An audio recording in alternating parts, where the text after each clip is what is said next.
Josh, it's lovely to see you here tonight for the premiere of Penny Dreadful. Now, of course, we bring classic literary characters and classic monsters to life in this particular series. How do you keep it fresh and exciting both for yourself as an actor and also for the audience? Well, for myself, I can only say that anytime I take on a character, I try to look at it as though the character really exists, and I don't want to do the character a disservice of just playing it like any other character that I've played before. So I want to study up on what he could be going through and what it is that makes that impassions him, and what it is that he's afraid of, and how he grows throughout the series. All these things are really important. What makes this show fresh is, John Logan's writing, Juan Bayona's directing, and Sam's producing, and hopefully our performances are not too stale. So it's just a measure of the people involved that makes this a fresh show.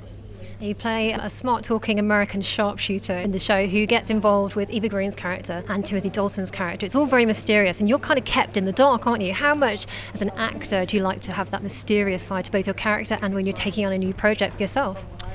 For me, it's not so much about keeping mystery involved in my own life as it is about keeping my own life my own.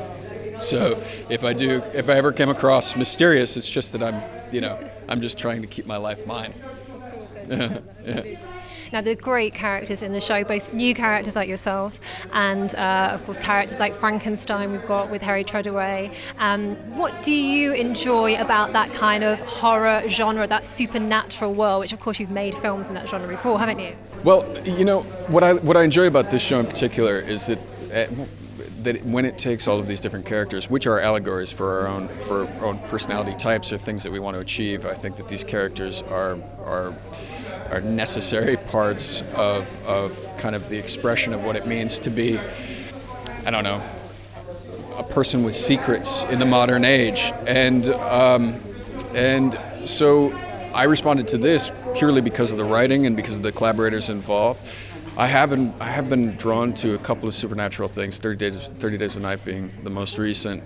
I guess because that one in particular, because it reminded me of Hearts of Darkness. Heart of Darkness, which was then made into Apocalypse Now, and it's a great book by Joseph Conrad, and it had this element of people left to their own devices,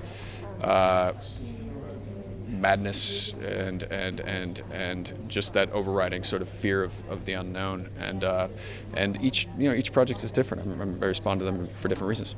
Now, if you could bring any literary character to the screen yourself, whether it be horror or not, who would you like to bring to the screen? Who would you like to play as well? Someone asked me this earlier, and I was trying to figure out which British author really had characters that inspired something in me. And I remember when I was 17 years old, Trainspotting came out, and I started reading Irving Welsh, and I thought basically any one of those, any character in Irving Welsh's novels would be something that would be so far removed from who I am.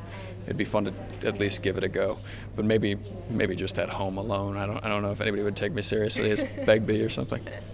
Now, you mentioned earlier a little bit about parallels with modern life. What kind of parallels do you see between the world in Penny Dreadful, which is set late 1800s Victorian England, and modern day life? So many parallels. That's the thing that's interesting about this show, is that, and I think the book that we used, or John used as sort of a template for creating the world of this show, which is Matthew Sweet's Inventing the Victorians. It's kind of, we've been misled by, the direct descendants of the Victorians, the Bloomsbury group, that basically said, everything in the Victorian era was antiquated and staid and buttoned up, and they didn't have any fun, and they were afraid of sex and all these things. It wasn't exactly true. So it's now that we're sort of looking at it a little bit more clearly, or digging things up, or reading Matthew Sweet's book, we have a sense that people haven't changed much, just the circumstances a bit. So I guess there are quite a few, there are millions of things that are similar between us and the Victorians. And at the time, the unfortunate thing is we don't have a lot of films, so you can go back and look at it. All you have is secondhand accounts, accounts by writers. Of course, you're working with a big Bond team on this film, aren't you? You've got John Logan from Skyfall, who created it and written it. You've got Sam Mendes, director of Skyfall, and the future Bond movies as well as John Logan. Eva Green, who was in Casino Royale. You've got Timothy Dalton, who was Bond. Now, do you see yourself in a role in a future Bond movie? Well, I'm an American, so the only thing open to me is a villain, I think. Or a Bond girl, but I don't think that's happening either. What kind of villain do you think you'd like to play? What kind of villain? I don't know. I mean, a surprising kind. I don't know. What is there? Is there a particular type of villain? I don't. If I can throw a hat that takes people's heads off, that'd be a bonus.